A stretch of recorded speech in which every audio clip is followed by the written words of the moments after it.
പരിപോഷണാർത്ഥം തന്റെ carnival ഷോയുമായി hospital ജംഗ്ഷനിലെത്തിയിട്ടുള്ള Shri Jayadevan തദ്ദേശവാസികളായ കലാകാരന്മാരെയും കലാകാരികളെയും തന്റെ കാർണിവൽ ഷോയിലെ കലാപരിപാടികളിൽ സഹകരിക്കുവാൻ വേണ്ടി ഹാർദമായി സ്വാഗതം ചെയ്തിരിക്കുന്നു. അങ്ങനെ സഹകരിക്കുന്നവർക്ക് അർഹതയനുസരിച്ച് മാസം 1000 രൂപ വരെ ശമ്പളം കൊടുക്കാനും അദ്ദേഹം സന്നദ്ധനാണത്രേ. ഇത് ഒരു ഈശ്വര നിശ്ചയം തന്നെയാണെന്ന് എനിക്ക് തോന്നുന്നത്.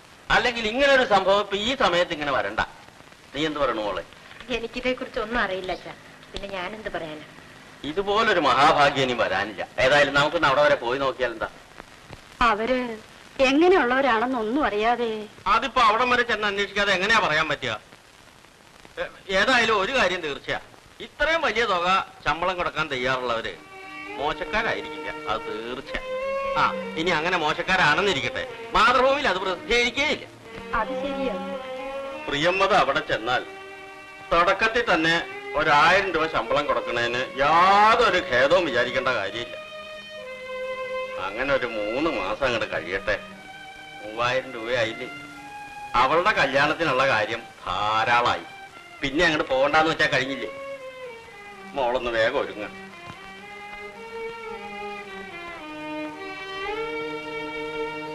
ഒന്ന് 2 ദിവസം കഴിഞ്ഞിട്ട് പോയാ പോരെ? അപ്പോഴേക്കും അവിടെ ആളുകൾ വന്ന് നിറഞ്ഞു പോയാൽ എന്ത് ചെയ്യും?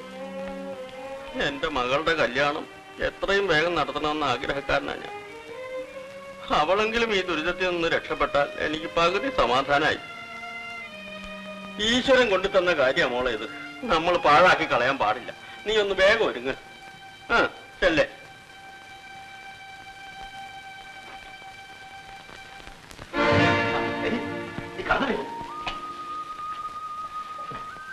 വരണം വരണം. നമസ്കാരം. നമസ്കാരം. ഞാൻ ഉദ്ദേശിച്ചു വന്ന ആള് തന്നെയാണോ? എന്റെ പേര് ജയദേവൻ. ഇത് എന്റെ മാനേജർ മിസ്റ്റർ ദയാനന്ദൻ. സന്തോഷായി. ഇങ്ങോട്ടിരിക്കാമല്ലോ. ഇരിക്കും. വേണ്ട വേണ്ട, എന്റെ മോള് അങ്ങനെ സാറുമാരുടെ മുമ്പിൽ ഇരിക്കാൻ പാടില്ല. സാറുമാരോ അങ്ങനെ വല്ലതും നോക്കാറുണ്ട്? അവളെ ഞാൻ അങ്ങനെയാ വളർത്തിക്കണത്. ക്ഷമിക്കണം, ഞങ്ങൾക്ക് മനസ്സിലായില്ല.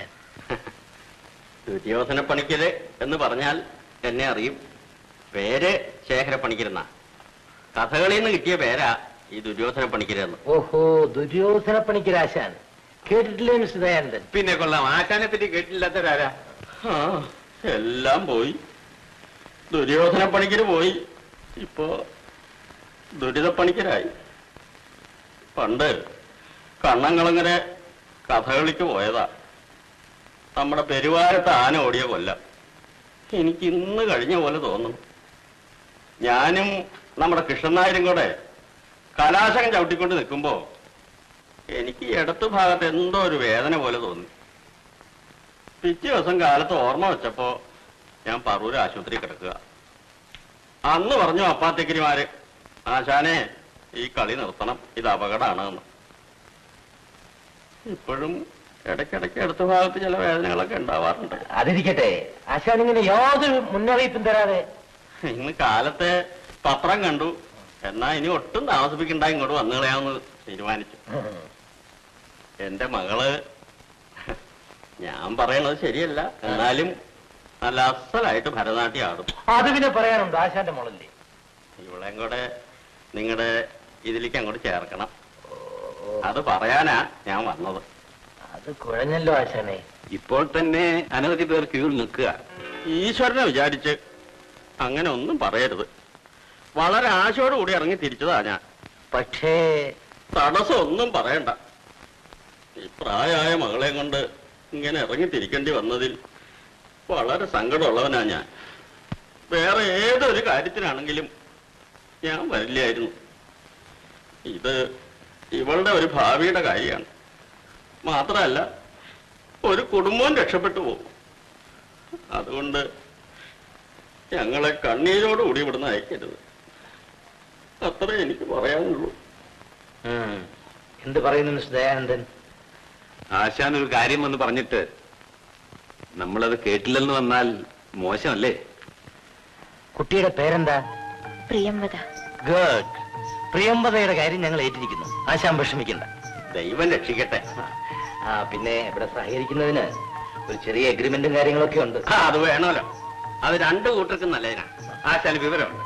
മിസ് ദയാനന്ദൻ, ആ എഗ്രിമെന്റ് ഫോർവേഡ് എടുത്ത് കൊടുക്കൂ. ആശാൻ നോക്കട്ടെ. അയ്യോ, ഒന്നും വായിക്കാനില്ല.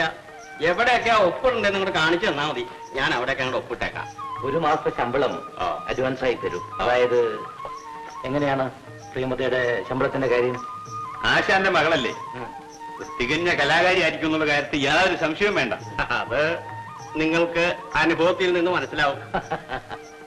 പ്രിയമതയ്ക്ക് 1000 രൂപ ആയിരിക്കട്ടെ. ഗുരുവായൂരപ്പ, സന്തോഷായി. പുതിയതായി വരുന്നവർക്കൊന്നും ഞങ്ങൾ ആദ്യം ഇത്രയും കൊടുക്കാറില്ല. എന്നാലും ഞങ്ങളോടുള്ള ഒരു പ്രത്യേകത. കറക്റ്റ്. ആശാനെ, ഇതില് 1-2 സ്ഥലത്ത് ഒപ്പിടണം. ഒപ്പിടാ. 2 രൂപ ഒപ്പിടണം. എവിടെയൊക്കെയാ വേണ്ടതെന്ന് കാണിച്ചു തന്നാ മതി.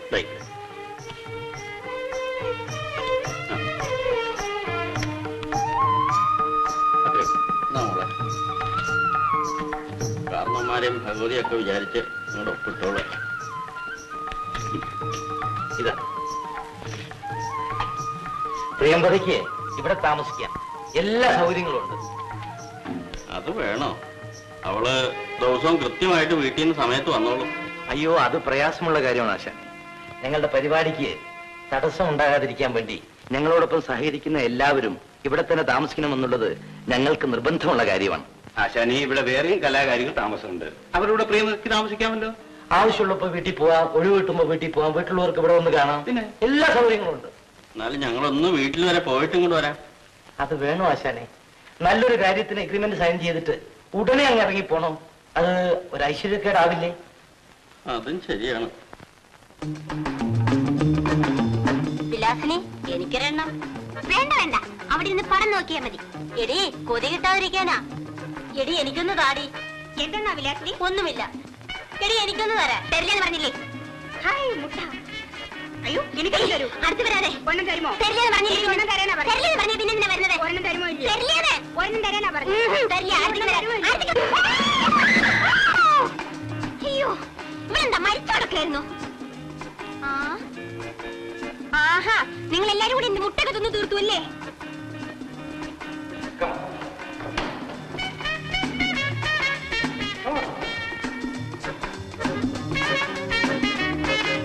എന്താ ഇവിടെ ബഹളം? നിങ്ങൾക്കെന്താ ശബ്ദിച്ചുകൂടെ? കോഴിമുട്ട. ഇത്രയേ ഉള്ളൂ. ഇതാ നിങ്ങൾക്കൊരു പുതിയ കൂട്ടുകാരി, മിസ് പ്രിയംവദ. ഒരു നല്ല കലാകാരിയാണ്, ഒന്നാന്തരമായി ഡാൻസ് ചെയ്യും. ഇന്നു മുതൽ ഇവരെല്ലാം പ്രിയംവദയുടെ സ്നേഹമുള്ള കൂട്ടുകാരികളായിരിക്കും. മാലിനി, ഇവർക്കുള്ള റൂം കാണിച്ചു. Okay okay. ഇതാണ് സാറിന്റെ പുതിയ കലാകാരി. ഓഹോ, എന്നാ വന്നത്? ഇന്ന് വന്നതേ ഉള്ളൂ. സാറിന്റെ ലോഡ്ജിൽ പോയിരുന്നു? ഇല്ലല്ലോ. ഇല്ലേ? അത് കൊള്ളാമല്ലോടി വാസന്തി. അതെന്താ? ഓ, ഒന്നുമില്ല, വരൂ. എന്തൊക്കെയായാലും ശരി, അവക്ക് ഇവിടം വരെ ഒന്ന് വന്നിട്ട് പോകാമായിരുന്നു. ഇപ്പോ അവൾ ഇവിടം വരെ വന്നിട്ട് എന്താ കാര്യാവും? ഇത്രയും നാളും അവൾ ഇവിടെ തന്നെയല്ലേ നിന്നിരുന്നത്. എല്ലാം അവളുടെ ഭാഗ്യമെന്ന് വിചാരിച്ചാ മതി. ഈ രൂപ എടുത്ത് നീ തന്നെ കൊണ്ടുവന്ന് പെട്ടിയിൽ വെച്ചേക്കും. അതിപ്പോ എന്റെ എന്തിനാ തരുന്നത്? നിങ്ങൾ തന്നെ വെച്ചേക്കൂ. കേട്ടോ മാധു, ഇന്ന് തന്നെ ഗോവിന്ദപ്പണിക്കർക്ക് ഒരു കത്തെഴുതാൻ പോവുക. 3 മാസം കഴിഞ്ഞുള്ള ആദ്യത്തെ മുഹൂർത്തത്തിൽ അവളുടെ കല്യാണം അങ്ങോട്ട് നടത്തണം.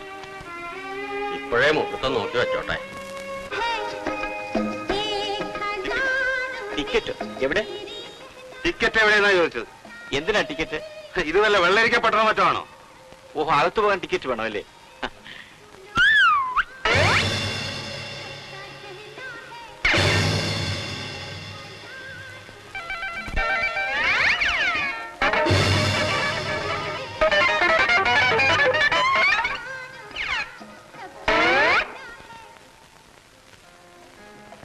ഏതാണ്ട് അവതാര പുരുഷനാന്നാ തോന്നുന്നു. ഏയ്, അവതാര പുരുഷനൊന്നുമല്ല, മാജിക്കാരന്.